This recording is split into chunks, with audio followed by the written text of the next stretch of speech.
گربه پرنده، اینم نوعی از گربگان پرنده است. بپر گربه، بپر.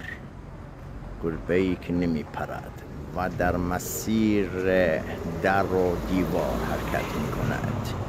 این موجودات مثل ببر می مانند. و یکی دیگرم اون بالاست. اینا خواهر برن.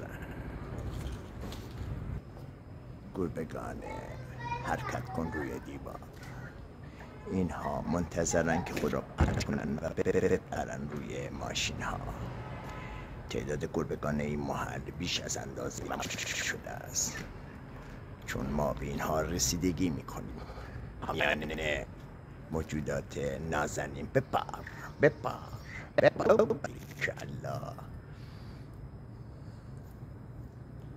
باریکالله باریکالله. تم بپر بپر گربگان.